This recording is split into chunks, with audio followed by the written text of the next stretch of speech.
Bonjour à tous, j'espère que vous avez passé une bonne semaine. Aujourd'hui, séance numéro 12.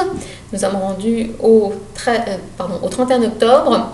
Donc, nous commençons la partie sur le bois. Aujourd'hui au programme, nous avons les normes, les manuels de bois, les avantages du bois.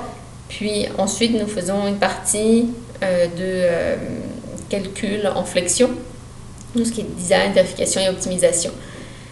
Donc, comme chaque année, je demande aux étudiants de lire par eux-mêmes la partie sur les normes et le manuel et les avantages du bois. C'est le premier document que j'ai mis sur Léa.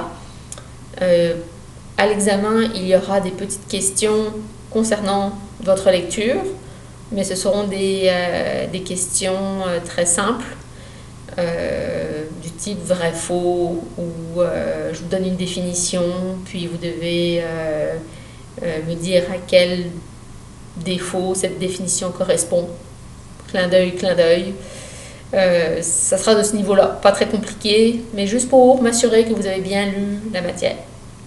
Puis aujourd'hui, on va se concentrer sur le calcul en flexion. C'est principalement ça ce qui nous intéresse. N'oubliez pas également de me remettre votre mandat numéro 2. Techniquement, vous devez déjà l'avoir remis. Et la semaine prochaine, on reprend la remise des exercices pour les 2 cours à venir. J'espère que vous allez aimer le cours. Puis, si vous avez des questions, n'hésitez pas à me contacter par Mio ou sur les forums, ça marchera aussi. Donc, je vous souhaite un bon cours. Tel que mentionné tout à l'heure, nous allons parler aujourd'hui de flexion et de cisaillement des éléments en bois. Je veux être sûre que vous avez bien lu l'autre présentation sur les normes de bois avant de commencer cette partie-ci. Sinon, vous allez avoir quelques petites difficultés à comprendre de quoi on parle. Donc, allez d'abord voir l'autre document, puis après, revenez à ce document-ci. Donc, nos éléments en bois, on va voir d'abord que ce sont des éléments en bois raboté qu'on va étudier dans le cadre du cours. Puis, pour les éléments en flexion, on va parler de solives et de madriers de charpente, de poutres et de longerons, puis de montants et de gros bois. Donc, comment est-ce qu'on distingue ces 3 catégories? En fait, on va les distinguer en fonction de leur face étroite et de leur grande face. Ce sont les dimensions transversales de nos poutres, en fait, en flexion. Donc, on va appeler B la face étroite de notre élément et D la grande face de notre élément. Donc, une solive et un madrier vont avoir une face étroite B variant de 38 à 89 mm et une grande face D qui va être supérieure à 114 mm. Pour les poutres et les longerons, la face étroite B va être supérieure à 114 mm et la grande face D va être supérieure à B plus 51 mm. Et pour les montants et les gros bois, on va avoir une face étroite B supérieure à 114 mm comme les poutres et les longerons, mais par contre, la grande face va être inférieure ou égale à B plus 51 mm. Donc, c'est comme ça qu'on va les distinguer. Également, on va parler de différents types de qualités pour nos pièces de bois en flexion. On va voir que on a 3 types de qualités disponibles. On a structure choisie, SS. Donc SS en anglais c'est pour Select Structural, mais en français on l'appelle structure choisie. Puis on va avoir les qualités numéro 1 et les qualités numéro 2. Donc ces 3 qualités sont disponibles à la fois pour les solives, les madriers, les poutres, les longerons, le montant et les gros bois. Donc ne pas oublier que on a une qualité à chaque fois associée à notre élément. Puis on a aussi une essence de bois associée à notre élément. Donc on va avoir par exemple une solive en Douglas Mélèze qualité SS ou une poutre en épinette, qualité numéro 1, numéro 2. Donc c'est important de se souvenir quand on parle de qualité et d'essence et que la qualité et l'essence auront un impact sur la résistance de notre élément en bois. Pour le calcul de la résistance en flexion, MR, on a deux options. Soit on va utiliser une formule qui est issue directement du code de conception de bois, ou on va utiliser des tableaux issus du handbook de bois. Donc, si on regarde la première formule, on voit que MR, notre moment résistant, est égal à phi fois FB fois S fois KZB fois KD fois KSB fois KH fois KT fois KL. Oui, je sais, ça fait beaucoup de paramètres. Vous avez peut-être un petit peu peur, mais vous allez voir, c'est très facile. Ça, c'est notre première option. Puis l'option numéro 2, c'est d'utiliser les tableaux du handbook de bois, comme je vous le disais tout à l'heure. Puis là, on regarde la formule. MR va être égal cette fois à MR donné par le handbook de bois, puis qu'on va multiplier par KD fois KSB fois KH fois KT fois KL. Donc, on peut remarquer que la deuxième formule est plus courte que la première, mais elles se ressemblent toutes les deux. On voit bien que KD apparaît dans les deux formules, ainsi que KSB, KH, KT, KL. La seule différence, c'est au niveau de la première partie de l'équation. On voit qu'ici, on a MR, MCCB, donc la valeur du moment résistant pour le handbook de bois. Puis ici, dans la norme de bois, on va voir phi, FB, S, KZB. En fait, le handbook de bois nous simplifie la tâche et nous donne directement le résultat de phi, FB, S, KZB en fonction de l'essence que l'on va utiliser, de la qualité que l'on va utiliser et puis de la section aussi de bois que l'on va utiliser. Donc, on aime beaucoup les tableaux du handbook de bois pour cela, on va très très vite. Pour KD, KSB, KH, KT et KL, on va le voir tout de suite, puis vous allez voir, il n'y a presque pas de calcul à faire. C'est vraiment des traitements qui sont appliqués sur le bois, l'utilisation, est-ce que c'est un milieu sec ou un milieu humide, du type de charge qui sont appliquées sur la structure. Donc très peu de calcul à faire en bois. On utilise beaucoup de tables. Puis je pense que vous allez beaucoup aimer cela après notre séance de calcul assez intense sur l'acier. Donc on va commencer avec KD, notre coefficient de durée. On va voir que la durée d'application de la charge a une influence sur la capacité de notre élément de bois.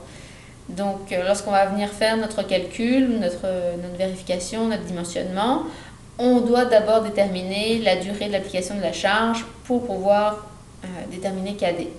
Donc on a trois types de durée d'application de charge, comme je vous l'indique dans le tableau ici. On a une durée courte, une durée normale, puis une durée permanente.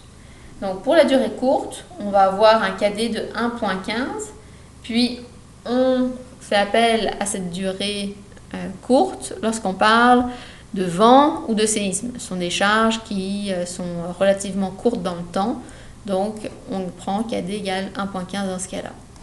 Si on a une durée d'application de la charge qui est normale, donc on parle de charge de neige, de charge vive, d'occupation, dans ce cas-là, on peut prendre KD égale à 1.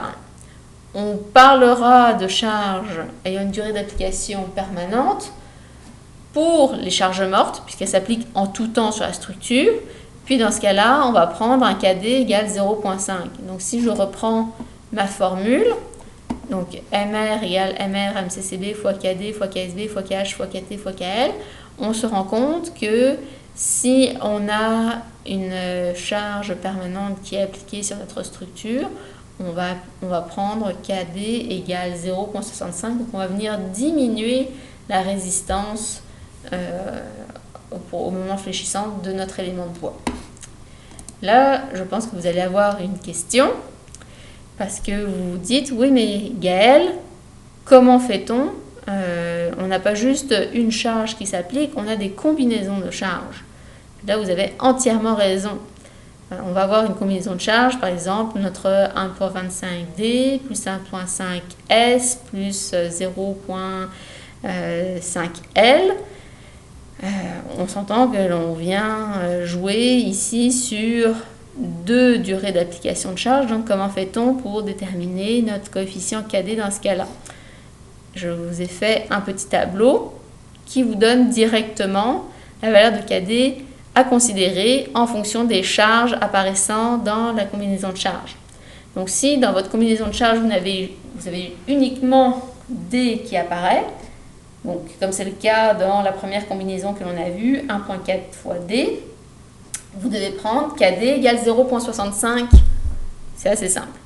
Si vous avez une combinaison de charges qui fait intervenir la charge permanente D plus la charge de neige ou la charge vive, ou une combinaison de la charge de neige et de la charge vive, vous devez prendre à ce moment-là KD égale 1.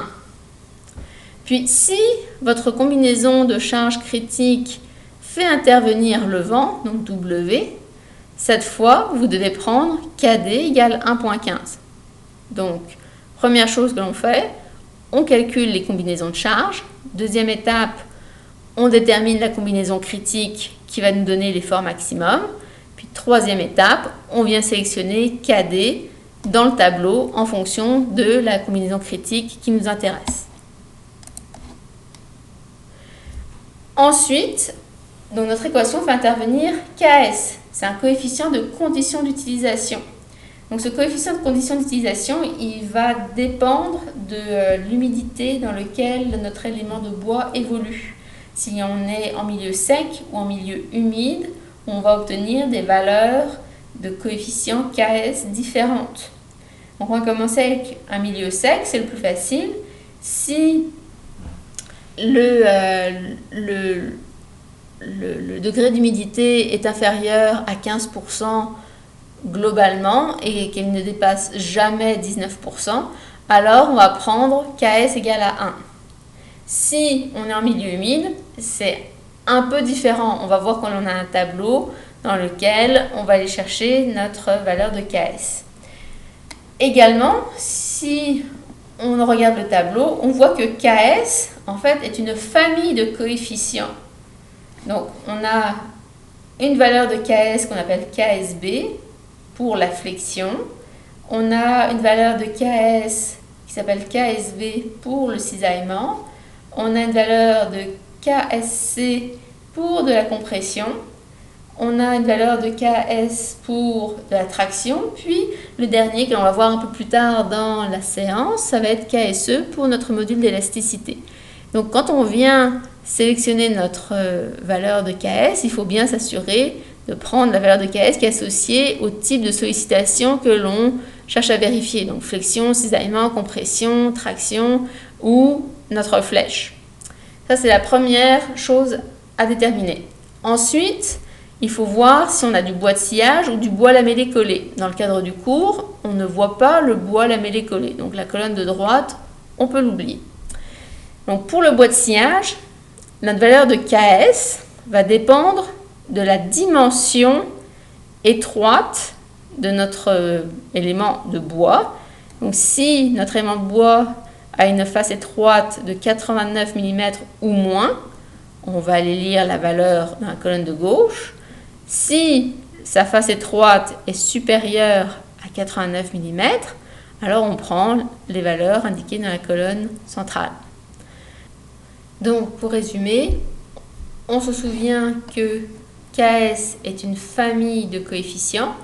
On va en voir plusieurs tout au long de la session. Si on est en milieu sec, KS vaut 1, quelle que soit la dimension de notre élément. Par contre, si on est en milieu humide, on va chercher la valeur de KS en fonction de la dimension de la face étroite de notre élément. Donc, c'est assez simple. Donc après le coefficient KS, on va voir le coefficient KT, c'est un coefficient de traitement. Vous vous souvenez que le bois est souvent traité pour résister aux incendies ou pour résister aux attaques des champignons et des insectes. Donc ces traitements peuvent avoir un impact sur la résistance de nos éléments de bois. Puis dans le cadre du cours, on ne verra pas la réduction de résistance suite à un traitement ignifuge, mais pour le reste des traitements, on va voir l'impact que cela a sur la résistance de notre élément. Donc on va prendre KT égale à 1 si notre bois n'est pas traité ou s'il a subi un traitement de préservation sans incision, ce qu'on voit ici, ou dans le tableau ici, que l'on soit en milieu sec ou en milieu humide, les valeurs de KT sont toujours égales à 1, que le bois soit non traité ou traité mais non incisé. Le changement a lieu lorsque l'on a un bois qui a subi un traitement de préservation sans incision. Dans ce cas-là, on doit déterminer notre valeur de KT en fonction du degré d'humidité lors de l'utilisation. Donc si on est dans un milieu sec, pour notre bois traité incisé de 89 mm ou moins, suivant que l'on cherche à déterminer la valeur de KT pour la flèche ou pour les autres caractéristiques, que ce soit cisaillement, flexion ou une autre application, on va avoir une valeur différente. Donc 0,90 pour le cas de la flèche, 0,75 pour les autres caractéristiques. Puis si on est en milieu humide, on va avoir une valeur de 0,95 pour la flèche et de 0,85 pour les autres caractéristiques. Donc pour résumer, bois non traité, bois traité non incisé, quelle que soit l'utilisation, KT égale 1. Puis si on a un bois traité incisé, là la valeur de KT va différer en fonction du type de sollicitation qui nous intéresse. Donc on a vu KD, on a vu KS, on a vu KT. Le prochain coefficient dans l'équation c'était KH. Donc on va regarder comment on détermine KH juste un instant. Donc KH en fait c'est un coefficient de partage des charges qui va prendre en compte la distribution de la charge entre les éléments structuraux. Puis si aucun des cas exposés dans le tableau n'est respecté, on va prendre KH égale à 1. Donc le premier cas dans le tableau, c'est KH égale 1.1. On a le droit de prendre cette valeur pour KH si notre charge est partagée entre 3 éléments parallèles et plus. Donc on peut penser par exemple à un plancher. On a plus que 3 éléments en général pour reprendre notre charge de plancher. Donc on vient satisfaire en partie le cas 1. Donc cela nous prend 3 éléments parallèles et plus. Ensuite, il faut que l'espacement entre ces éléments soit inférieur ou égal à 610 mm. Donc si on a une valeur d'espacement de 720 mm, on n'a pas le droit de prendre KH égale 1.1. Si on a un espacement de 300 mm, oui, là on peut prendre KH égale 1.1. Puis en plus des 3 éléments parallèles et plus, puis de l'exigence relative à l'espacement, il faut aussi que ces 3 éléments soient reliés ensemble pour supporter conjointement la charge. Donc on voit que l'on a 3 critères à respecter pour pouvoir prendre KH égale 1.1.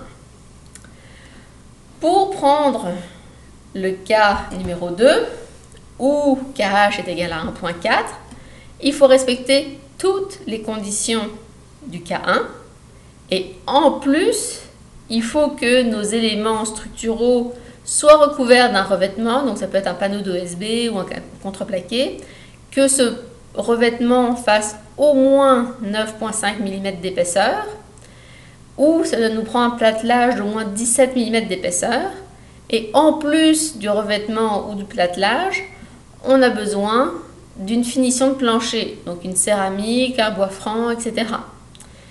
Puis en plus de cette exigence-là, on doit s'assurer aussi que notre recouvrement, il est fixé aux éléments à l'aide de clous communs. Puis l'espacement des clous va être de 150 mm centre à centre aux rives et de 300 mm centre à centre ailleurs. Donc dans les exercices, dans l'examen, ça se peut que je vous dise l'espacement des clous est adéquat. Donc dans ce cas-là, on considère que cette condition-là est respectée. Ou je vais vous donner des valeurs, puis là, il va falloir vérifier que les valeurs sont adéquates avec le cas numéro 2. Il suffit qu'il y ait juste une condition qui ne soit pas respectée parmi toutes ces conditions pour que l'on n'ait pas le droit de prendre KH égale 1.4. Donc bien faire attention, bien analyser les données quand on les a. Puis enfin, on a le cas numéro 3. Donc le cas numéro 3, c'est le cas où on a le droit de prendre KH égale 1.1. Puis ce cas-là, en fait, s'applique uniquement aux poutres composées d'au moins 2 éléments assemblés ensemble. On va voir les poutres composées la semaine prochaine. En gros, ce sont des poutres que l'on vient associer les unes avec les autres, avec des clous, des boulons, de la colle, etc. Donc, si on a des poutres composées, on peut prendre KH égale 1.1. Si on ne respecte aucun des cas, je vous rappelle, on prend de base KH égale 1. Enfin, KL, c'est le dernier coefficient qui nous manquait pour notre équation pour le moment résistant. Donc, KL, on va tout le temps le prendre égal à 1. On va considérer qu'il y a toujours un appui latéral qui est fourni aux appuis, puis que les rapports sont respectés tels que je vous l'indique ici dans le tableau. On ne passera pas beaucoup plus de temps sur ce coefficient-là, on le prendra toujours égal à 1. Donc c'est assez simple. Donc on a vu les différentes valeurs pour les paramètres K de l'équation pour le moment résistant. Ce qui nous restait à voir ensemble, c'était les valeurs de MR, MCCB, donc c'est-à-dire la résistance au moment fléchissant de nos éléments de bois tels qu'indiqués dans le manuel de bois. Donc on se souvient qu'au Canada, on a 4 espèces de bois. Donc on a le Douglas mélèze, pruche sapin, l'épinette pin sapin, puis le cèdre rouge, puis pin rouge qu'on regroupe sous les essences nordiques. Puis, tel que je vous le disais tout à l'heure aussi, nos éléments structuraux vont avoir des résistances différentes en fonction de l'essence qui est utilisée. Puis, ce que je vous disais aussi, c'est que le manuel de bois va nous donner les valeurs de MR, MCCB pour la sollicitation que l'on souhaite analyser, puis pour les 4 espèces de bois. Donc, si on regarde les tableaux du MCCB, je vous ai mis un extrait des tableaux types que vous pouvez trouver. On va juste aller lire les valeurs qui nous intéressent dans les tableaux. Donc, il y a des tableaux pour les solives, des tableaux pour les poutres. Je vous les ai tous donnés dans un document qui est présent sur Léa que je vais vous montrer tout à l'heure. Puis, si on regarde un exemple de tableau, donc on a le cas ici des solives, donc c'est indiqué solive. Ici, on voit la dimension de la face étroite de notre élément, donc 38 mm. On voit que c'est du bois de sciage. On voit la qualité, donc ici, structure choisie. Puis ici, on voit l'essence, par exemple Douglas mélèze ou pruche sapin. J'ai coupé le tableau, mais en dessous, vous auriez retrouvé épinette, pin sapin, puis après les essences nordiques. Donc, on commence par sélectionner solive ou poutre. Ensuite, on vérifie la largeur de la face étroite qui nous intéresse. On regarde la qualité, on regarde l'essence qui nous intéresse. Puis après, on voit que l'on a toutes les dimensions disponibles pour l'essence et la qualité choisie. Donc, par exemple, on a un 38 par 89 jusqu'à 38 par 286. Puis si on se déplace encore dans le tableau vers la droite, on a plusieurs colonnes, donc éléments simples, système de cas numéro 2 et EIS. Donc système de cas numéro 2, on ne s'y intéressera pas. On va juste se contenter, dans le cadre du cours, de regarder la colonne pour éléments simples. Puis tout à l'heure, quand on va parler de flèches, on va aller regarder la colonne EIS, notre module d'élasticité. Donc, pour éléments simples, on voit que l'on a une valeur de MR, c'est ce que j'appelle MR MCCB. Puis on a une valeur de VR qu'on va utiliser aussi tout à l'heure. Donc pour l'instant, on se concentre sur la valeur de MR MCCB. Donc on va lire la valeur que l'on obtient pour l'élément, l'essence et la qualité sélectionnée. Et ensuite, on va multiplier cette valeur-ci par tous les coefficients K qu'on a déterminés tout à l'heure. Donc pas beaucoup de calculs à faire, beaucoup de lecture dans des tableaux. Donc pour mettre en application ce que l'on vient de voir, on va faire un petit exemple ensemble. Je vous dis, on a des solives de plancher de 38 mm par 235 mm en SPF numéro 1, numéro 2, donc qui supporte un moment pondéré MF de 4,1 kN/m. Je vous donne un espacement des solives, 408 mm sans centre, aucune finition de plancher. Par contre, il y a un contreplaqué qui est fixé aux solives. Puis je vous demande, est-ce que le moment résistant des solives est bien adéquat? Pour notre première application ensemble, nous avions donc des solives 38 par 235 mm en SPF numéro 1, numéro 2. On avait un moment fléchissant pondéré de 4,1 kN/m. On avait un espacement entre nos solives de 408 mm centre à centre. Aucune finition de plancher de prévu. Et par contre, on avait un contreplaqué bien fixé aux solives. Je vous demandais si notre moment résistant était adéquat pour cette application. Donc, vous vous souvenez, notre équation pour calculer le moment résistant, MR, va être égale à MR que l'on obtient dans le manuel de bois, multiplié par 5 facteurs, 5 paramètres, KD, KSB, KH, KT et KL. Donc on va d'abord commencer par déterminer nos paramètres, puis après on va aller lire notre valeur de MR dans le handbook de bois. Donc KD, vu que je ne vous donnais pas d'indication sur la durée de la charge, on va considérer que KD est égal à 1. Pour KSB, je vous donnais l'indication qu'on était en train d'analyser la résistance de solive d'un plancher. Donc on suppose que c'est un milieu sec. On va prendre donc KSB qui vaut 1. KH, on va le voir à diapositive suivante, on va le prendre égal à 1,1. KT, on n'avait pas d'indication, donc on a supposé qu'il n'y avait pas de traitement. Donc KT encore égal à 1. Puis KL, dans le cadre du cours, on prend toujours KL qui vaut 1 aussi. Donc il nous restait KH et MR, MCCB à aller chercher. Donc, pour KH, notre coefficient de partage de charge, on se souvient que l'on avait plusieurs cas à analyser. Puis que si aucun des cas n'était respecté, on devait prendre KH égale 1. Donc, pour le premier cas, on vérifie que la charge est partagée entre 3 éléments parallèles et plus. On analyse un plancher, donc c'est sûr qu'on va avoir plus que 3 solives. Donc, on vérifie ce premier critère. Ensuite, on doit vérifier que l'espacement entre les éléments est bien inférieur à 610 mm. Ici, on avait un espacement de 408 mm centre à centre. Donc, on vérifie le deuxième critère. Puis ensuite, on nous dit que 3 éléments doivent être reliés ensemble pour supporter conjointement la charge.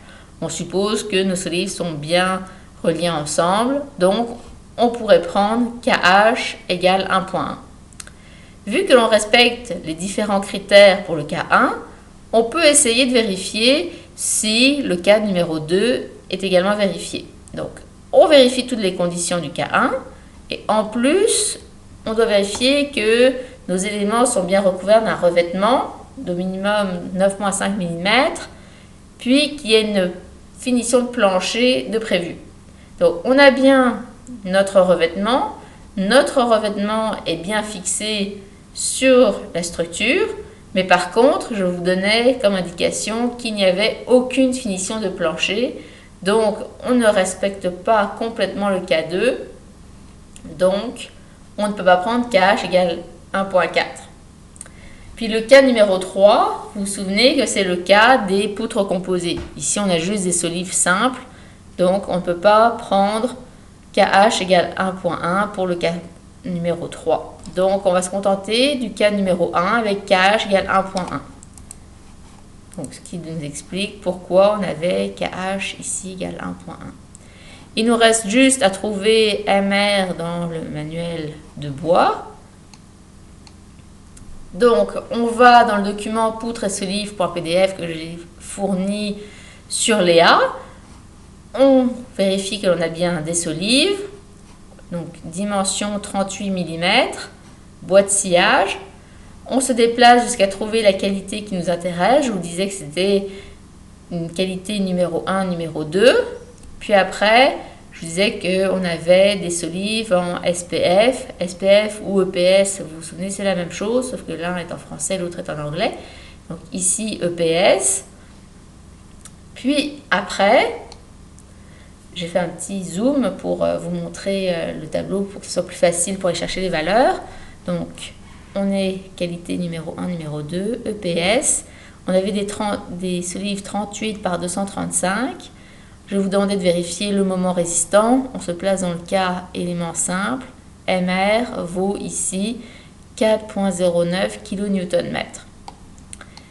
Donc, quand on reprend notre équation, on a KD qui vaut 1, KSB qui vaut 1 aussi, KH qui vaut 1,1, KT qui vaut 1, KL qui vaut 1, puis notre MR du manuel de bois, c'est 4,09. Donc on fait le produit de toutes ces valeurs, donc 4,09 fois 1 fois 1 fois 1,1 fois 1 fois 1. C'est donc égal à 4,5 kN/m, qui est bien supérieur au 4,1 kN/m qui est appliqué réellement sur notre solive. Donc, notre solive est adéquate. On va faire ensemble un deuxième exemple pour être sûr que vous avez bien compris le fonctionnement. Donc cette fois, on a toujours un plancher avec des solives de 38 mm par 140 mm en pruche sapin numéro 1, numéro 2. Donc cette fois, le moment pondéré fléchissant est de 3,1 kN/m. Je vous donne un espacement de 610 mm pour les solives. Il y a un contreplaqué de 12,5 mm avec des clous espacés de 150 mm aux rives et 300 mm ailleurs. Je vous donne un plancher de bois franc qui est prévu par-dessus le tout. Puis je vous demande de vérifier si le moment résistant des solives est adéquat pour supporter MF.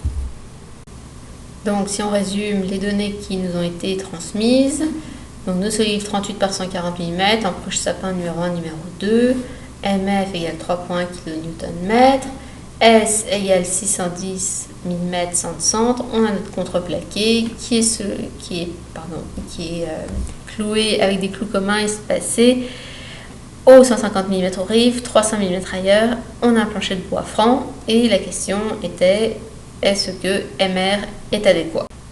Donc on repart de notre formule MR égale MR MCCB fois KD fois KSB fois KH fois KT fois KL. Pour KD, on n'avait pas d'indication fournie, donc on suppose KD égale 1. Pour KSB, on prend aussi une valeur de 1, puisqu'on a un plancher, donc on suppose que c'est un milieu qui est sec. Pour KH, je vais vous montrer tout à l'heure pourquoi on prend KH égale 1,4. Pour KT, on supposait qu'il n'y avait pas de traitement, donc KT égale 1. Puis pour KL, dans le cadre du cours, on prend toujours KL égale à 1. Donc, KH, vous vous souvenez qu'on avait nos 3 cas à considérer. Pour le cas numéro 1, on a un plancher, donc c'est sûr qu'on a plus que 3 éléments parallèles. L'espacement était correct, je vous donnais 610 mm, sans centre, donc le deuxième critère est validé. Puis le troisième critère, les 3 éléments doivent être reliés ensemble pour supporter conjointement la charge. Oui, on suppose que notre plancher est bien construit. Pour le cas numéro 2, on doit vérifier que toutes les conditions du cas 1 sont vérifiées, ce qui est bien le cas. Puis en plus, on doit avoir un revêtement, donc un panneau ou un contreplaqué d'au moins 9,5 mm. Donc ici, on se souvient qu'on avait un contreplaqué de 12,5 mm, donc c'est correct. Puis qu'en plus, ce contreplaqué doit être cloué de manière adéquate, avec des valeurs de 150 mm aux rives et 300 mm ailleurs. Et on doit également avoir un fini de surface. Donc ici, on avait un plancher de bois franc. Donc si je reviens dans mon tableau, le contreplaqué qui faisait 12,5 mm, c'est bien supérieur à 9,5 mm, donc parfait. On a une finition de plancher également. Puis nos clous communs sont utilisés et l'espacement entre les clous est correct. Donc, on valide toutes les conditions pour avoir KH égale 1,4. Le cas 3, on ne s'y intéresse pas puisque on n'a pas de poutre composée, on a juste des solives individuelles. Donc on prend KH égale 1,4. Ensuite, on va dans le document poutre et solive.pdf. Donc là, on se souvient que l'on avait un élément en qualité numéro 1, numéro 2, une essence pruche sapin. Les dimensions de notre solive étaient 38 par 140 mm. On va dans la colonne qui donne le MR MCCB. Pour l'élément simple, on trouve 1,72 kN/m pour notre MR MCCB. Si je reprends mon équation de base, on avait trouvé KD égale à 1, KSB égale à 1, KH égale 1,4, KT égale 1, KL égale 1, puis MR dans mon manuel de bois, 1,72 kN/m. Donc si on fait le produit de tous ces paramètres, on trouve MR égale 2,408, puis on se souvient que le moment fléchissant qui était imposé à notre solive, c'était 3,1 kN/m. Donc notre 2,4 est inférieur au 3,1, donc notre solive n'est pas adéquate pour l'application qui est vue dans cet exemple. Donc on a vu comment calculer notre résistance au moment fléchissant. Là on va s'occuper du calcul pour la flèche. Donc on va le calculer comme pour les éléments en acier. Donc on va utiliser nos charges de service telles qu'on les avait vues jusqu'à présent. Puis pour le calcul de la flèche, on va utiliser le module d'élasticité du bois qui est noté EI et qui se calcule avec la formule EI égale ESI du manuel de bois multiplié par KSE et multiplié par KT. Donc ESI, vous vous souvenez, je vous avais montré tout à l'heure la dernière colonne du document qui nous donnait ESI, puis KSE, puis KT sont deux coefficients qu'on a vus tout à l'heure. Puis on doit ensuite s'assurer de respecter les critères de flèche suivants. Donc notre flèche en service, donc il devrait être inférieur à la longueur de la poutre en millimètres divisé par 360 dans le cas d'un toit avec plafond. Puis dans le cas d'un toit sans plafond, ce sera la longueur de la poutre en millimètres divisé par 240. Donc si on reprend le tableau du MCCB, on se souvient que ESI, on va le lire dans la dernière colonne du tableau en fonction de la qualité du bois utilisé et de l'essence de bois utilisée, et également de la dimension de notre élément structural. Pour le coefficient KS, on avait vu que KS était un ensemble de coefficients. Je vous avais dit, KS, il y a une valeur que l'on prendra pour le module d'élasticité, donc KSE, on l'obtient ici. Dans le cas où le milieu est humide, on vient choisir entre 0,94 et 1 en fonction de la dimension de la face étroite de notre élément de bois. Puis si le milieu est sec, KSE vaudra 1. Pour KT, on se souvient que si le bois n'est pas traité ou qu'il est traité mais qui n'est pas incisé, que l'on soit en milieu sec ou en milieu humide, KT vaut 1. Par contre, si le bois a subi un traitement de préservation avec incision, là on va venir chercher dans la catégorie bois traité incisé la valeur pour le module d'élasticité en fonction de l'utilisation, si elle est en milieu sec ou en milieu humide. On va prendre KT égale 0,9 ou 0,95. On va faire une petite application pour le calcul de la flèche. Donc je vous dis qu'on a une poutre qui soutient le plancher d'un balcon. Cette poutre a des dimensions de 140 par 191 mm. Elle est en SPF numéro 2. Et sur cette poutre, il y a une charge de neige répartie pondérée de 4 kN par mètre. Je vous dis que la poutre a une longueur de 5 mètres, qu'elle n'est pas protégée contre les intempéries et qu'elle a subi un traitement de préservation avec incision. Je vous demande de vérifier si cette poutre respecte le critère. Donc si on résume nos données, une poutre 140 mm par 191 mm en SPF numéro 2, je vous donnais la charge de neige 4 kN par mètre. Je vous donnais la longueur 5 mètres. Je vous dis que la poutre est exposée aux intempéries et je vous demande si le critère de flèche est adéquat. Donc, si on repart de la formule, on doit d'abord calculer EI, notre module d'élasticité. Donc, il est égal au module d'élasticité qui est donné dans le manuel de bois, donc EIS MCCB, multiplié par KSE, multiplié par KT. Donc, si on commence par nos coefficients K, on va prendre KSE qui vaut 1. Pourquoi? Parce qu'on a un milieu humide. On se souvient que notre poutre est installée sur un balcon et qu'elle n'est pas protégée des intempéries. Mais sa face étroite est supérieure à 89 mm. Donc, on va dans le tableau KSE, module d'élasticité. On se déplace, bois de sciage, utilisation en milieu humide, plus de 89 mm pour la face étroite, 1. Puis pour KT, donc on va dans notre tableau, on avait dit que c'était la catégorie bois traité incisé. On se déplace pour module d'élasticité, on est en milieu humide, on va prendre 0,95. Puis pour la valeur du module d'élasticité dans le manuel de bois, on va chercher ici. Donc vous vous souvenez, on est à 140 mm, EPS 140 par 191. On se déplace jusque dans la dernière colonne, puis on a une valeur du module d'élasticité de 528 fois 10 exposant 9 newton millimètre carré. Donc, si je reprends ma formule, module d'élasticité EI est égal à ESI obtenu par le MCCB multiplié par KSE multiplié par KT. Donc, EI est égal à 528 fois 10 exposant 9, qu'on a trouvé tout à l'heure, multiplié par 1, multiplié par 0,95, ce qui nous donne 5,016 fois 10 exposant 11 newton millimètre carré.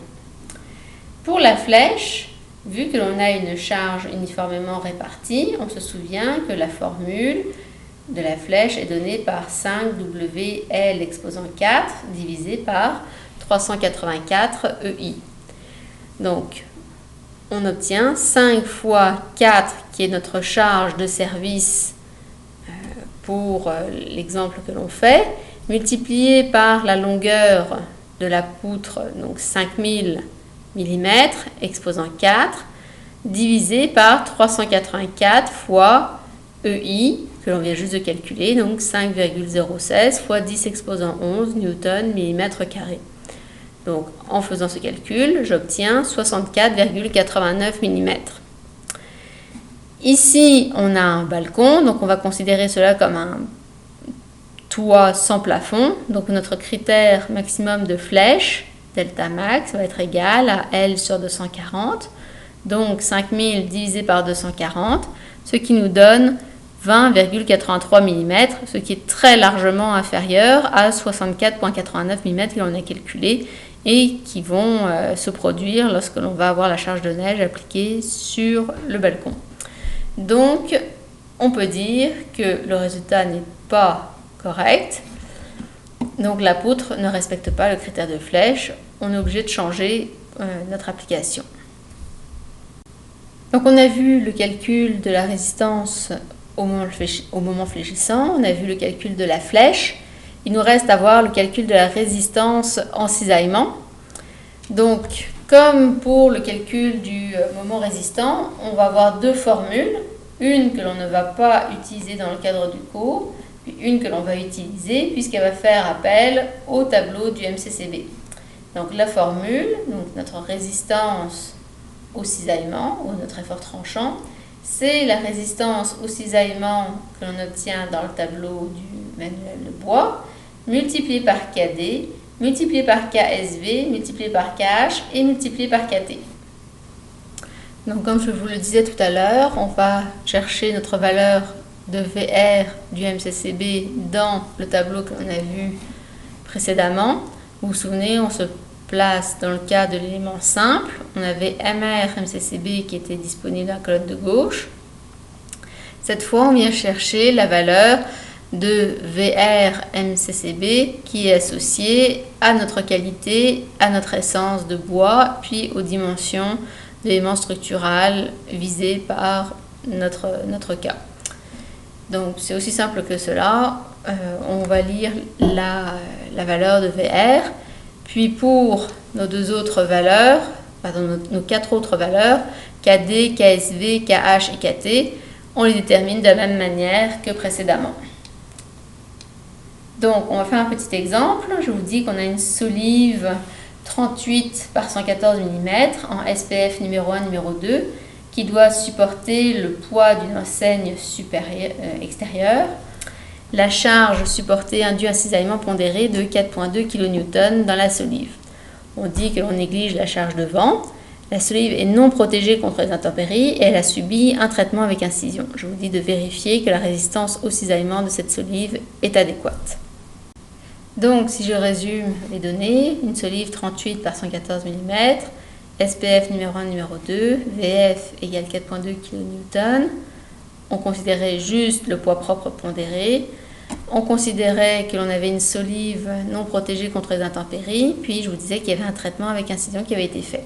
Je vous demandais quelle était la résistance au cisaillement de cette solive et si c'est adéquat pour l'utilisation que l'on souhaite en faire. Donc notre résistance au cisaillement, on se souvient, donc VR c'est égal à VR du MCCB multiplié par KD, multiplié par KSV, multiplié par KH, multiplié par KT.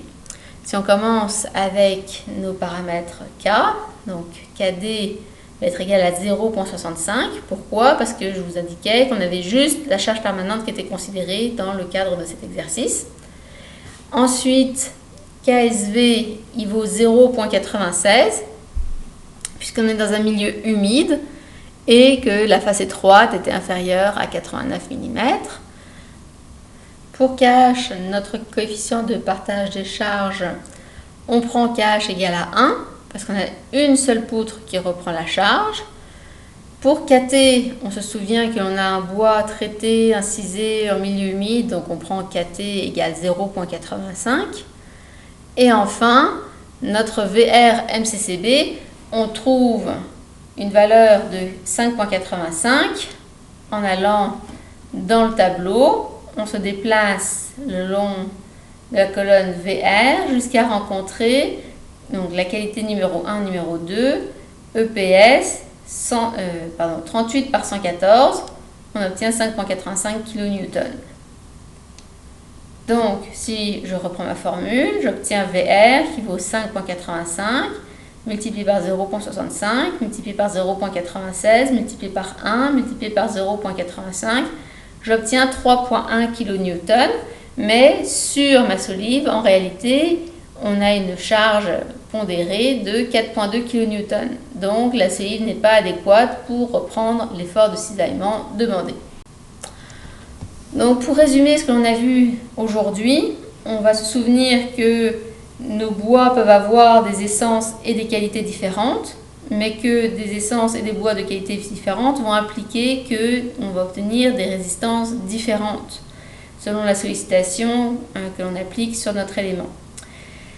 Ensuite, on a aussi pu observer que l'exposition à l'humidité, à des traitements, vont modifier la résistance. Donc il faut faire bien attention aux conditions dans lesquelles vont évoluer nos structures.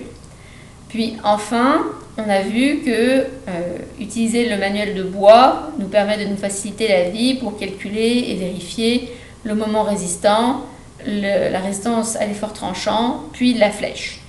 Donc c'était à peu près la matière que l'on a vue aujourd'hui. Puis je vous rappelle que vous devez lire par vous-même les informations relatives au bois que l'on trouve dans le manuel et les normes. Je vous propose de faire un exercice ensemble. Donc c'est l'exercice numéro 1.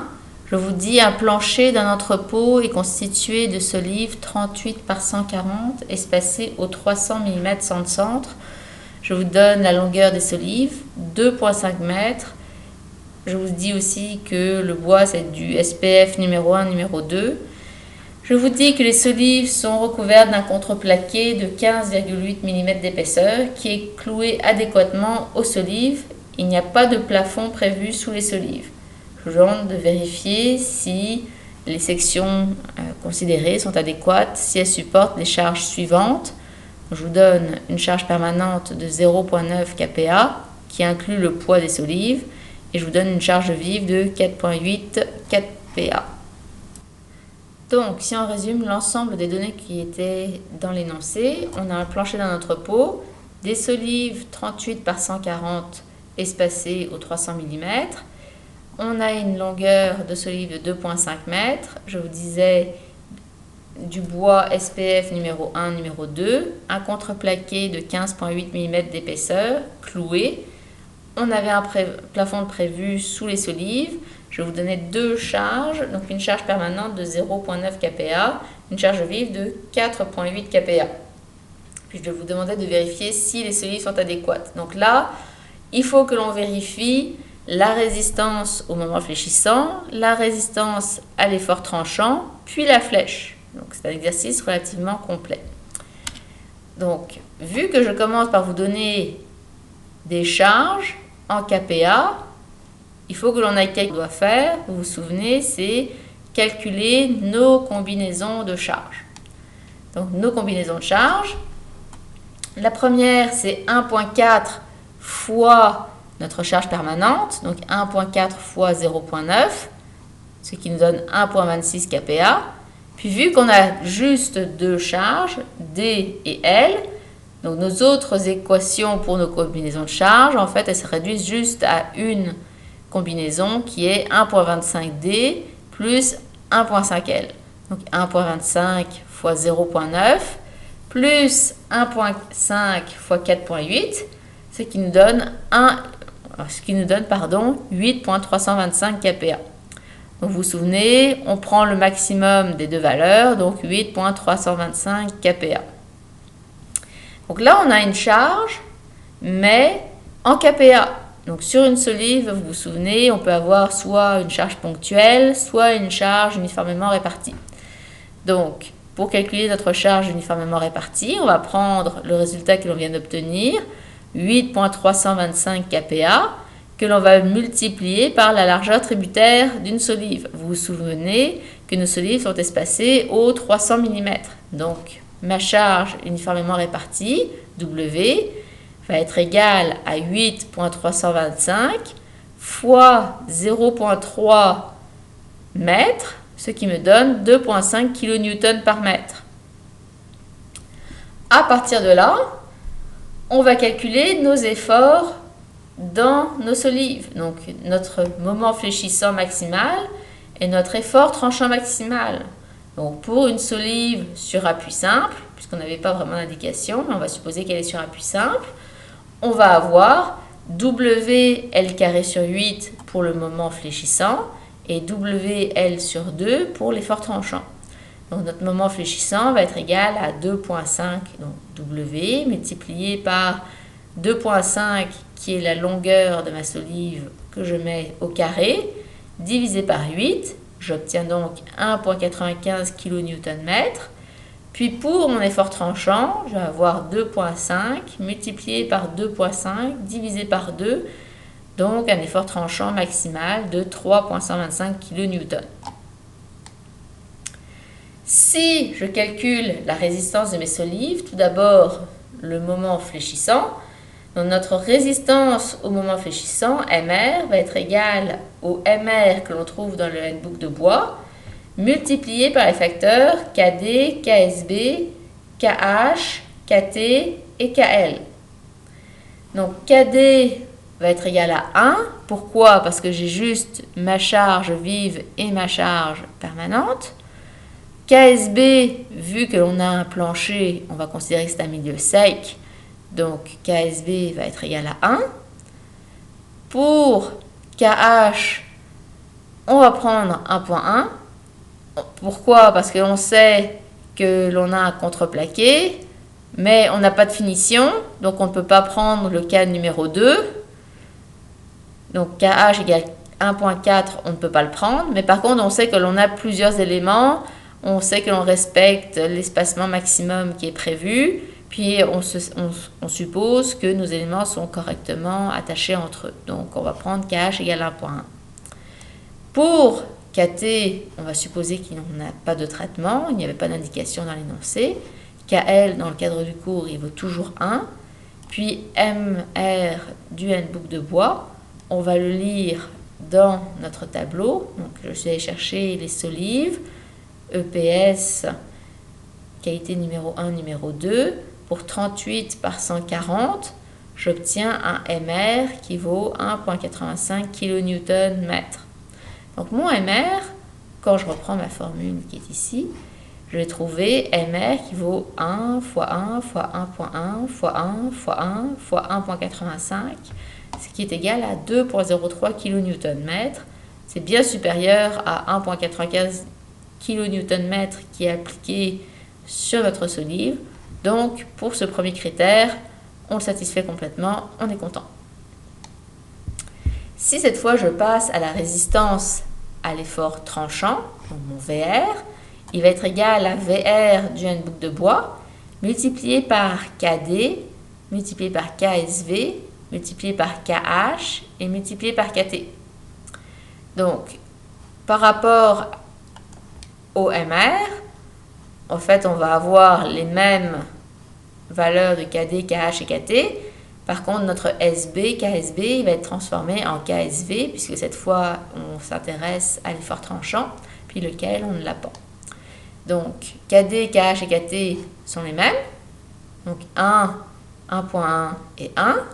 Puis KSV, vu qu'on a encore sur notre plancher donc un milieu sec, on prend KSV qui vaut 1. Pour la valeur du handbook pour VR, on reprend notre tableau de tout à l'heure, puis on se déplace d'une colonne. On trouve VR qui vaut 6.7. Donc, au final, VR va être égal à 1 fois 1 fois 1.1 fois 1 fois 6.7, donc 7.37 kN. Puis, en réalité, sur notre structure, on appliquait juste 3.125 kN. Donc, encore ici, notre résistance de notre solive est bien supérieure à l'effort qui est appliqué dessus. Donc, on est encore content. Dernier point, la flèche. Donc ici, si on reprend notre équation qui nous donne la flèche instantanée, on n'a pas de neige, on n'a pas de vent, on a juste une charge vive, donc 4.8 kPa. Notre 4.8 kPa, on va le transformer en une charge uniformément répartie. Donc, W qui vaut notre espacement 0.3 m multiplié par 4.8 kPa, ça nous donne 1.44 kN par mètre. Puis vous vous souvenez, pour une structure sur appui simple avec une charge uniformément répartie, ce qui est notre cas ici, la flèche est donnée par 5 fois notre charge à l'état limite de service, multiplié par la longueur exposant 4, divisé par 384 fois le produit du module d'élasticité multiplié par l'inertie de ma section. Donc, si je reprends chaque terme, donc c'est 5 fois 1.44, qui est ma charge que je viens de calculer ici, multiplié par 2500, qui est la longueur de ma poutre, plutôt de ma solive, exprimée en millimètres, exposant 4, divisé par 384 fois le produit EI, que l'on va lire directement dans le handbook de bois. Dans notre dernière colonne, on a EIS qui vaut 82,5 newton millimètre carré. Donc ici, j'ai 82,5 fois 10 exposant 9, c'est égal à 8,9 mm, ce qui est bien inférieur à 10,41 mm. Donc, on est bien content. Comment est-ce qu'on a obtenu ce 10,41 mm? En fait, la flèche maximale, c'est égal à L sur 240, puisqu'ici, vous vous souvenez, dans mon énoncé, je vous disais que l'on avait un plafond qui était prévu sous les solives. Donc le critère de flèche devient L sur 240. Donc 2500 divisé par 240, ce qui vaut 10,41 mm. Donc mon 8,9 mm que j'ai obtenu est bien inférieur à ma limite 10,41 mm. Donc on est très content. Donc on finit par faire un petit résumé. Notre moment résistant est bien supérieur à notre moment fléchissant maximum appliqué sur la solive. Premier critère vérifié. Notre résistance à l'effort tranchant est bien supérieure à notre effort tranchant réellement appliqué sur la solive. Deuxième critère de rempli. Et la limite pour la flèche est également remplie, puisque la flèche réelle pour les charges appliquées sur la structure est bien inférieure à la limite maximum indiquée par le code. Donc, troisième critère rempli. On peut donc dire que les solives sont adéquates.